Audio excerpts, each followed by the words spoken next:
روزہ یہ کہے گا اللہ تعالیٰ سے، اے اللہ اس روزے دار نے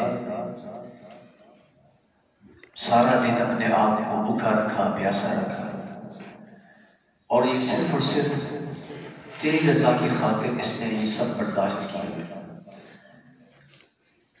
اے اللہ اس کو آج جہنم کی آگ سے بچا لے اور اس کو معاف کر دے۔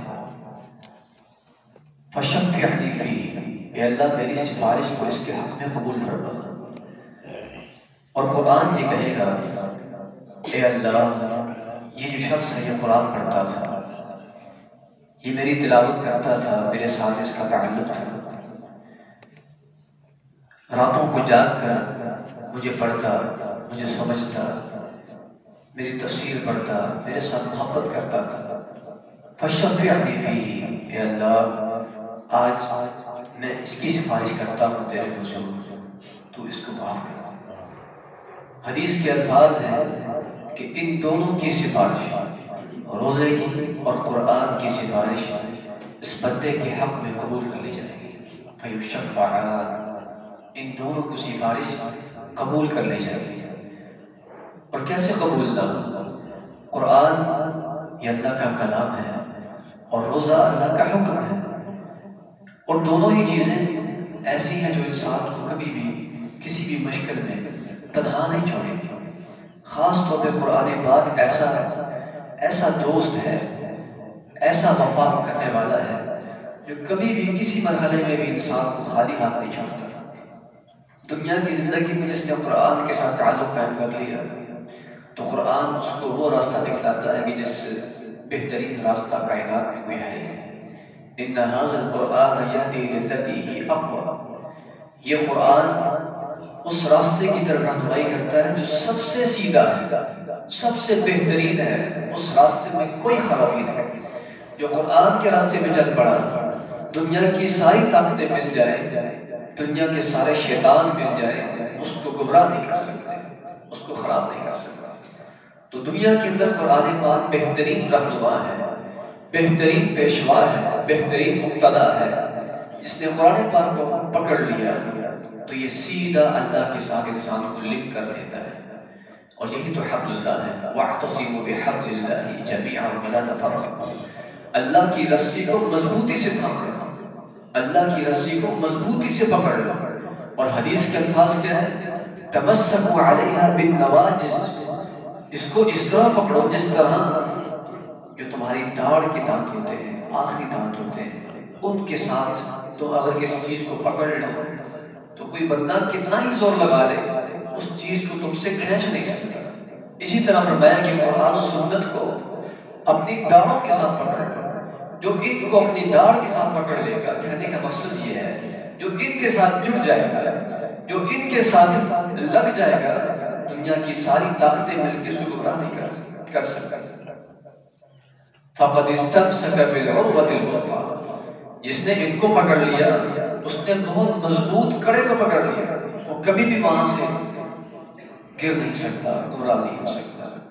تو قرآن دنیا کی زندگی میں کیا ہے؟ ہمارا رہنما ہے، یہ سیدھی راہ دکھلاتا ہے۔ جو اس کے ساتھ دوستی لگا لے یہ کبھی اپنے دوستوں کو گمراہ نہیں ہونے دیتا۔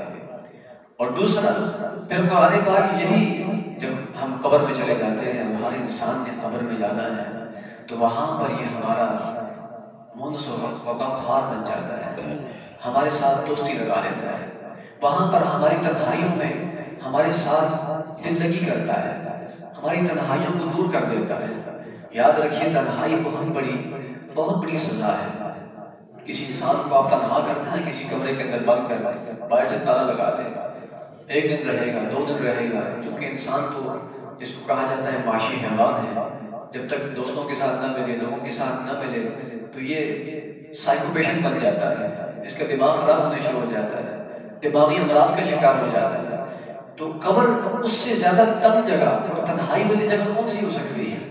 وہاں پر اگر ہم چاہتے ہیں کہ کوئی آئے اور ہم سے آ کر باتیں کرے، کوئی آئے اور ہم سے آ کر دل لگی کرے، کوئی آئے اور ہمارے ساتھ مل کر ہمارے اس غم کو ہلکا کرے، تو اس قرآن سے بہترین اس کا کوئی وہاں پر مونس ہو ہی نہیں سکتا۔ قرآن سے بہترین اس کا وہاں پر کوئی دوست ہو ہی نہیں سکتا۔ اس لیے یہ دعا نبی کریم صلی اللہ علیہ وسلم فرمایا کرتے تھے، اللہم آنس وحشتی فی قبری، اللہم آنس وحشتی فی قبری، کہ اللہ قبر کے اندر جو وحشت ہے، قبر کے اندر جو تنہائی ہے، اس میں قرآن کو میرا ساتھی بنا دے، اس میں قرآن کو میرا ساتھی بنا دے، میرا دوست بنا دے، تو یہ قرآن وہاں پر کام آئے گا، اس کے ساتھ دوستی لگا لیجیے۔ اور پھر اس کے بعد ایک اور مرحلہ ہے جو پل صراط کا مرحلہ ہے۔ پل صراط کا مرحلہ ایسا ہے کہ اس کے بارے میں قرآن میں آتا ہے وَإِن مِّنكُمْ إِلَّا وَارِدُهَا، کوئی شخص ایسا کائنات میں پیدا ہی نہیں ہوا جو اس پل صراط کے اوپر سے گزرے گا نہیں، یہاں تک کہ انبیاء کو بھی گزرنا پڑے گا، صحابہ کرام کو بھی گزرنا پڑے گا، ہر نیک اور بد اس مرحلے سے گزرے گا۔ اس مرحلے میں بھی جس نے قرآن کے ساتھ تعلق قائم کیا، قرآن وہاں پر اس کو گرنے نہیں دے گا، وہاں پر سنبھال لے گا اس کو، وہاں پر وہ اس کو بچا لے گا۔ اور اس کے بعد ایک اور بڑا مرحلہ آتا ہے جو میدان محشر کا ہے، جس میں ہم سب نے اللہ کے سامنے پیش ہونا ہے۔ یوم یقوم الناس لرب العالمین، اس دن سارے کے سارے انسان اللہ رب العالمین کے سامنے کھڑے ہو جائیں گے۔ تو وہاں پر جس کا ساتھی قرآن بن گیا، جس کا دوست قرآن بن گیا، جس کا سفارشی قرآن بن گیا، تو کیا اللہ اس کو عذاب دیں گے؟ تو کیا اللہ اس کو جہنم میں ڈالیں گے؟ کیسے ہو سکتا ہے؟ کیسے ہو سکتا ہے؟ قرآن اللہ کا کلام ہے، قرآن اللہ کا کلام ہے، اللہ کا کلام اللہ سے جھگڑا کرے گا، حدیث کے الفاظ ہیں، قرآن اللہ سے جھگڑا کرے گا۔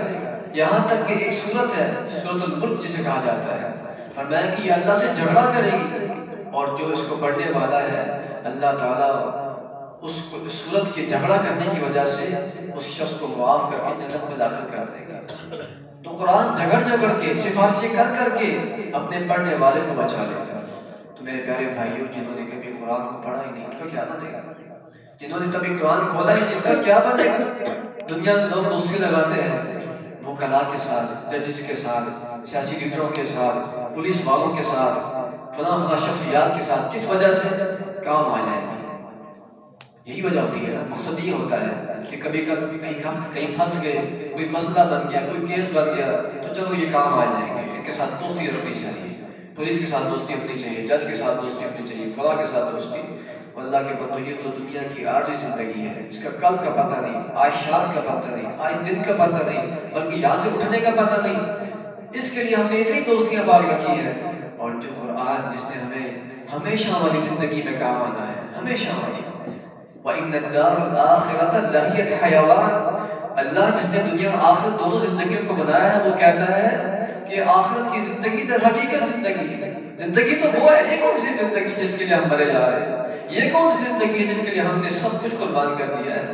لَهِيَ الْحَيَوَانُ، آخرت کی زندگی تو حقیقت میں زندگی ہے۔ تو اس زندگی میں جس نے ہمیں کام آنا ہے، اس کے ساتھ تو تعلق کوئی نہیں، اس کے ساتھ تو وفا کوئی نہیں، اس کے ساتھ تو محبت کوئی نہیں، اس کو چھوڑ رکھا ہے۔ اور جنہوں نے ہمیں تھوڑا بہت کسی زندگی میں کام آ جانا ہے، ہم کے آگے پیچھے بھاگتے ہیں۔ تو سامعین محترم، جس نے قرآن کے ساتھ تعلق قائم کر لیا، تو حدیث کے الفاظ یہ ہیں، قرآن پاک اللہ کے سامنے کھڑا ہو جائے گا، اللہ کے سامنے سفارش کرے گا، اللہ اس کی سفارش کو قبول کرے گا۔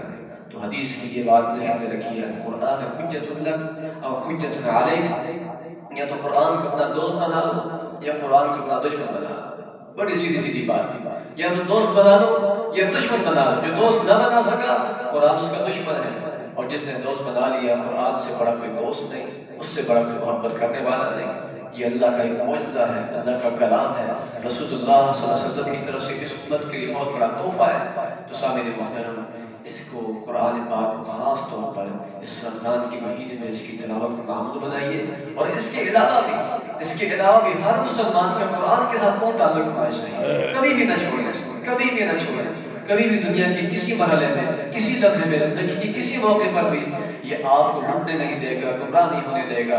آپ کے عقائد کا سب سے بہترین محافظ قرآن ہے، آپ کو سنت سے جوڑے رکھنے کا سب سے بہترین ذریعہ قرآن ہے، آپ کی معیشت کو بہترین بنانے کا طریقہ قرآن میں، آپ کی عدالت کا بہترین طریقہ قرآن میں، آپ کو انصاف کے راستے پر چلانے والا قرآن، آپ کو والدین کی خدمت کا حکم دینے والا قرآن، آپ کو رشتہ داروں کے ساتھ، پڑوسیوں کے ساتھ حسن سلوک کا حکم دینے والا قرآن۔ ایک ایک معاملے میں تو قرآن ہماری رہنمائی کر رہا ہے، پھر ہم نے کیوں چھوڑ رکھا ہے اس کا؟ تو سامعین محترم، قرآن کا نہ تو صرف ہمیں اس کو پڑھنا چاہیے، بلکہ سمجھنا چاہیے، اس کا ترجمہ یاد کرنا چاہیے، اس کے ایک ایک بات کو ہمیں سمجھ آنی چاہیے، تبھی تو عمل ہو سکے گا۔ ہمیں کیا پتہ ہے قرآن پاک کیا پڑھا جا رہا ہے؟ آج کل ہم تراویح پڑھ رہے ہیں، کتنے ہی لوگ ان کو پتہ ہی نہیں چلتا، بڑے شوق سے آتے ہیں مسجد میں تراویح پڑھنے کے لیے، بہت اچھی بات ہے، ان کا جذبہ قابل دید ہے، قابل تعریف ہے، لیکن اگر ان کو سمجھ نہیں آ رہا، اگر ان کو سمجھ نہیں آ رہا کہ حافظ کیا پڑھ رہا ہے، تو یہ کتنے بڑی محرومی کی بات ہے۔ اللہ کے بندوں سمجھو، اللہ کے بندوں اس کا ترجمہ پڑھو، اس کا ترجمہ پڑھو گے تو آپ کی لطف میں، آپ کی لذت میں اور اضافہ ہو جائے گا۔ پھر آپ ایک ایک آیت پہ روئیں گے، ایک ایک آیت پہ آپ پھٹ پڑیں گے، ایک ایک آیت پہ آپ کے دل کے اندر دل تار تار ہو جائے گا، آپ کے دل ٹوٹ جائے گا کہ کیا قرآن پاک اللہ نے مجھے کیا کہہ دیا ہے، اس قرآن نے مجھے کیا پیغام دے دیا ہے۔ لیکن جب ہمیں ترجمہ ہی نہیں آتا تو ہمارے سامنے وہ اس طرح جیسے کوئی چائنیز زبان پڑھ رہا ہے، ہمارے سامنے ایسے ہی جیسے ہمارے سامنے کوئی پشتو بول رہا ہے، جیسے کسی کسی کو پشتو بھی آتا ہے۔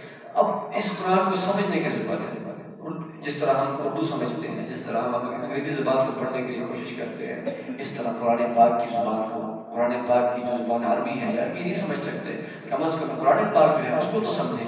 اللہ تعالیٰ ہم سب کو قرآن کے ساتھ تعلق قائم کرنے کی توفیق عطا فرمائے۔ وآخر دعوانا الحمد للہ رب العالمین۔